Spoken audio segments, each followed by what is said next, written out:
Welcome friend, स्वागत है आपका द मास्टर सिनेमा में। आज एक ऐसी फिल्म के बारे में आपसे बात करूंगा जिसने एक एक्टर को जमीन से आसमान तक उठा दिया था और उस फिल्म की वाहवाही इतनी हुई थी कि उस एक्टर की रातों रात किस्मत ही बदल चुकी थी। उसके पिता ने यहाँ तक कह दिया था कि इस फिल्म के रोल को देखकर, इस फिल्म में उसकी एक्टिंग को देखकर मैं ये जान चुका हूँ कि मेरा बेटा मुझसे कहीं बेहतर एक एक्टर है। और उसकी अदाकारी को देखकर, उसके हुनर को देखकर दर्शकों ने उसे माना कि नहीं, ये अपने पिता के नक्शे कदम पर चलने वाला एक बेहतर और जानदार अभिनेता है। फिल्म बात कर रहा हूँ Abhishek Bachchan starrer, junior Bachchan starrer, junior AB starrer Guru. तो आज हम बात करेंगे गुरु फिल्म के बारे में, गुरु फिल्म से जुड़े हुए किस्से कहानियों के बारे में, उनसे जुड़े हुए कुछ अनसुने फैक्ट के बारे में जो शायद आपने पहले कभी सुने हो। अभिषेक बच्चन पर इससे पहले मेरे 2 वीडियो आए हैं, आप लोगों का उस वीडियो पर बहुत ज़्यादा प्यार बना है, तो फिर सोचा उनके लिए, उन फैंस के लिए एक और वीडियो बनाऊं अभिषेक सर पर।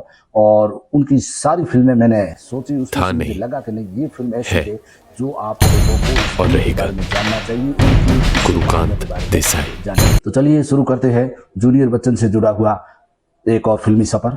तो गुरु फिल्म जिसे बनाया था मणि रत्नम साहब ने, और यह फिल्म रिलीज हुई थी 12 जनवरी 2007 को। यह फिल्म ड्रामा मूवी थी और इस फिल्म का रन टाइम था 2 घंटे और 46 मिनट और इसे IMDb रेटिंग मिली हुई 7.7 की। तो ये अच्छी रेटिंग है। इस फिल्म में गीत और बैकग्राउंड साउंड दिया था बेहतरीन गीतकार, गायकार, म्यूजिक डायरेक्टर AR रहमान ने। इस फिल्म के गीत लिखे थे गुलजार साहब ने और इस फिल्म के संवाद थे विजय कृष्ण आचार्य। बहुत ही बेहतरीन संवाद थे, लाजवाब संवाद थे। स्टार कास्ट की अगर बात करें तो अभिषेक बच्चन एज गुरुकांत देसाई, ऐश्वर्या राय सुजाता, मिथुन चक्रवर्ती मणिकदास गुप्ता, R माधवन श्याम सक्सेना, विद्या बालन मीनाक्षी गुप्ता, अर्जुन बाजवा एक कॉन्ट्रैक्टर, आर्यन खान जिग्नेश, मल्लिका शेरावत एज चंपा। इसके अलावा स्टार कास्ट में थे राजेंद्र गुप्ता, सचिन खेड़ेकर, मनोज जोशी, दर्शन जरीवाला, सुधीर पांडे। तो ये इस फिल्म की लंबी चौड़ी स्टार कास्ट थी और सभी अपने अपने फ्रेम में, अपनी अपनी एक्टिंग में लाजवाब लगे थे। सबके रोल बढ़िया थे इस फिल्म में। मुख्यतः तो मैन अभिषेक बच्चन तो था ही, लेकिन उनका साथ दिया था यहाँ R माधवन ने, मिथुन चक्रवर्ती साहब ने, ऐश्वर्या राय ने और विद्या बालन ने। इनके स्क्रीन पर ज्यादा सीन थे। बाकी इसके अलावा जितने भी मैंने नाम लिए उनकी भी जब जब स्क्रीन पर एंट्री होती है तो वो लाजवाब लगे हैं, अच्छे लगे। कहानी की अगर बात करें तो 1958 के समय की कहानी के ग्रामीण होता है जिसके मन में ये ललक होती है कि मुझे दुनिया का सबसे अमीर आदमी बनना है और एक सफल इंसान बनना है और भारत में एक ऐसा व्यवसाय शुरू करना है जो लोगों को रोजगार दे सके। और इसी के मद्देनजर 1958 में एक बच्चा जो बॉम्बे आता है और बॉम्बे आकर वह मेहनत से, अपने बल पर, अपने गुणों से, अपने ज्ञान से वह एक इंडस्ट्री खड़ी करता है, वह एक व्यवसाय खड़ा करता है, कपड़े का व्यवसाय, और कपड़े में वह उद्योगपति बन जाता है, भारत का सबसे बड़ा कपड़ा व्यापारी बनता है। तो ये पूरे उस व्यक्ति के संघर्ष की कहानी है और सफलता की कहानी। और इस संघर्ष के बीच में बहुत सारी समस्याएं आती है, रुकावटें आती है, लेकिन रुकावटों को चीरता हुआ वो आगे बढ़ता है हमेशा अपने लक्ष्य के प्रति, और अंततः भारत का सबसे बड़ा उद्योगपति बनकर उभरता है। ये इस फिल्म की कहानी है। यह फिल्म अगर आप लोगों को देखनी है तो YouTube पर, जिसमें आपको YouTube फिल्म देखने के लिए आपको पैसे कटाने पड़ेंगे।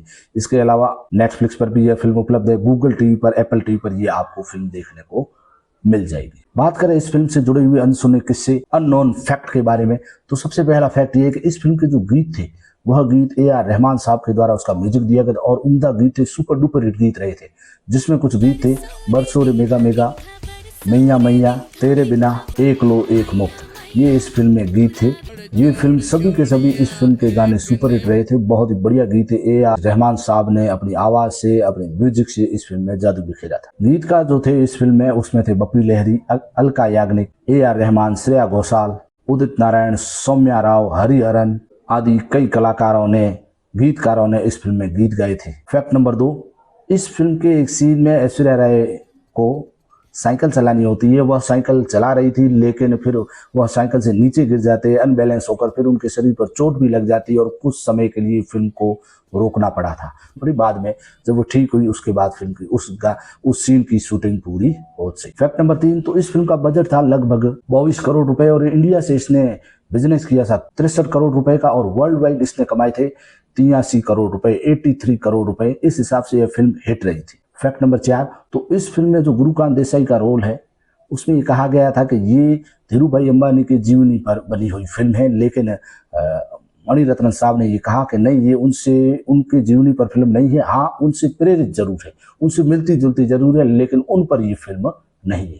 तो जब आप फिल्म देखोगे तो आपको ऐसा लगेगा कि नहीं, ये धीरू भाई अंबानी की स्टोरी हमारे सामने चल रही है। फैक्ट नंबर 5, तो इस फिल्म के लिए अभिषेक बच्चन ने अपने वजन को बढ़ाया था ताकि वह बिजनेसमैन की तरह लग सके, उद्योगपति की तरह लग सके, और कैमरे पर जब आए तो ऐसा लगे कि नहीं, ये रियल एक उद्योगपति है, हम एक रियल स्टोरी देख रहे हैं। तो अभिषेक बच्चन ने इस फिल्म में मेहनत करके अपने शरीर का वजन बढ़ाया, और इस फिल्म में एक डायलॉग भी है उनका कि ये वजन बहुत मेहनत से आया है। फैक्ट नंबर 6, तो इस फिल्म का गाना है तेरे बिना। तो पूरी फिल्म खत्म होने के बाद में फिल्माया गया। फिल्म पूरी खत्म हो चुकी थी, उसके बाद मणिरत्न साहब को ये लगा कि नहीं, फिल्म में कहीं पर ये गीत थोड़ा मुझे रखना है, यहाँ पर गीत रखना है, तो उसके लिए तेरे बिना गीत बनाया गया, उसकी शूटिंग की गई और फिर उसे फिल्म में रखा गया। फैक्ट नंबर 7, तो इस पूरी फिल्म में आप देखोगे अभिषेक बच्चन शुरुआत से लेकर एंड तक जब फिल्म चलती है तो उसमें जब उनका कैरेक्टर बदलता है, युवा, फिर बड़ा, फिर थोड़ी सी 50 साल की उम्र, फिर 60 साल की उम्र, इस प्रकार का रोल है। तो पूरी फिल्म में उनको बालों को इस प्रकार से सेट करना होता था ताकि वो लगे उस टाइप के। तो इसलिए मणिरत्न साहब ने उनके बालों को सेट करने के लिए पिन लगाई ताकि वह बाल उस हिसाब से लगे कि नहीं, अगर युवा का रोल है तो बालों को सेट करके फिर पिन लगा के उस बालों को स्थिर किया गया। फैक्ट नंबर 8, तो अनुराग कश्यप भी इस फिल्म से जुड़े हुए थे। जी हाँ दोस्तों, अनुराग कश्यप ने ये कहा था कि मैं भी इस फिल्म का हिस्सा होने वाला था और मैंने लगभग इस फिल्म पे काम भी शुरू कर दिया था, लेकिन किसी कारणवश मुझे कहीं बाहर जाना पड़ा और फिर मुझे इस फिल्म को टाइम नहीं दे सका मैं, इसलिए मणिरत्नम साहब को मैंने कहा कि मैं अब ये फिल्म में भाग नहीं ले सकता, मैं इस फिल्म का हिस्सा नहीं हो सकता। उसके बाद मैं इस फिल्म से हट गया और मणिरत्नम साहब ने ये फिल्म पूरी की। इसमें एक गीत है मैया मैया जो दर्शाया गया था मल्लिका शेरावत पर। यह गीत लेबनानी गायिका मरियम टेलर द्वारा गाया गया था और यह गीत उस समय सुपर हिट रहा था। इसके जो बोल थे और जो मैया मैया शब्द है, इसका अर्थ होता है पानी। फैक्ट नंबर 10, तो यह भारतीय इतिहास की पहली फिल्म थी जिसका प्रीमियर कन्नाडा में किया गया था। तो बॉलीवुड की सिनेमा जगत की ये भारत की पहली फिल्म थी जिसे कन्नाडा में प्रीमियर करके चलाया गया था। फैक्ट नंबर 12, तो श्याम सक्सेना का जो रोल है जिसे आर माधवन ने किया था, यह रोल पहले जॉन अब्राहम साहब को दिया गया था, लेकिन डेट्स की वजह की प्रॉब्लम होने के कारण जॉन अब्राहम साहब ने इस फिल्म को इस रोल को नकार दिया और ये रोल जाके गिरा आर माधवन के खाते में। और मेरे हिसाब से बढ़िया ही हुआ क्योंकि आर माधवन ने इस रोल को बहुत ही बढ़िया तरीके से निभाया है। शायद जॉन अब्राहम इस रोल में उतना फिट नहीं बैठ पाते। फैक्ट नंबर 13, तो मणिरत्नम साहब ने ये कहा है कि कहीं कहीं रूमर्स ये बातें चली कि इस फिल्म के लिए पहले इसको अप्रोच किया गया, लेकिन मणिरत्नम साहब ने ये क्लियर कट कहा है कि इस फिल्म में पहली और आखिरी पसंद मेरी अभिषेक बच्चन ही थे। हाँ, जो दूसरा रोल है आर माधवन वाला, वो रोल मैंने काफी जनों को बताया था जिन्होंने किसी कारण की वजह से वो नहीं कर पाए, लेकिन पहली और आखिरी पसंद गुरुकांत देसाई सिर्फ और सिर्फ अभिषेक बच्चन थे। फैक्ट नंबर 15, तो फैक्ट नंबर 15 ये है कि यह फिल्म रिलीज हुई 12 जनवरी 2007 को। इस रिलीज के 2 दिन बाद ही ऐश्वर्या राय और अभिषेक बच्चन ने सगाई की। 14 जनवरी 2007 को ऐश्वर्या मैम और अभिषेक बच्चन की सगाई हुई थी, जो रिलीज के 2 दिन बाद ही। फैक्ट नंबर 16, तो यह मिथुन चक्रवर्ती साहब और अभिषेक बच्चन की पहली फिल्म साथ में थी।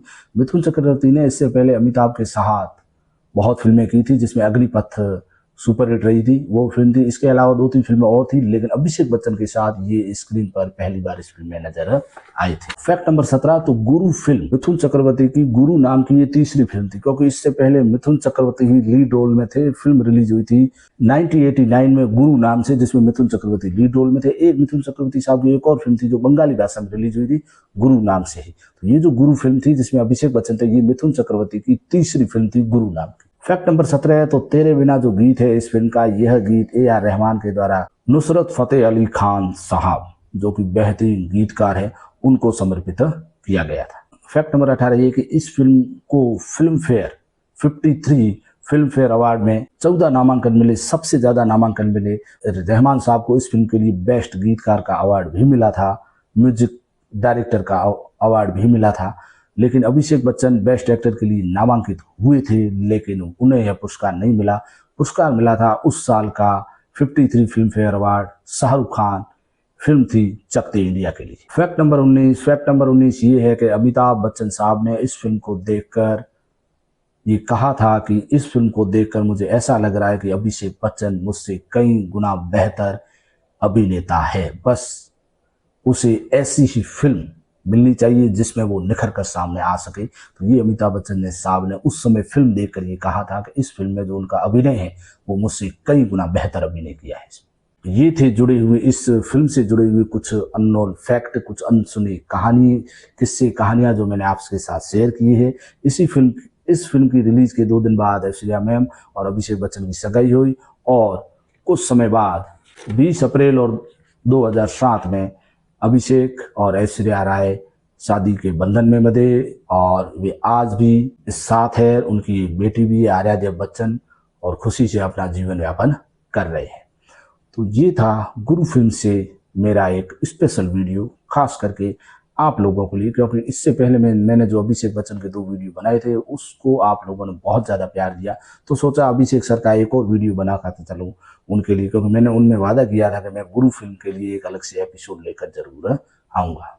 तो ये थे हमारे एक बेहतरीन अदाकार अभिषेक बच्चन के बारे में, जिसे बॉलीवुड में वो स्थान अभी तक नहीं मिल पाया है जिसके भी हकदार है। तो अभिषेक बच्चन सुपरस्टार है आज के समय के। जितना मिलते हैं ऊंचा अगले बोलोगे एक और उतना ही एपिसोड आगे में। बढ़ूंगा मैं। तब तक के लिए आप लोग मेरे इस चैनल को सब्सक्राइब जरूर करें, बेल आइकन जरूर दबाएं ताकि आपको मेरे वीडियो सबसे पहले प्राप्त हो सके। जय हिंद।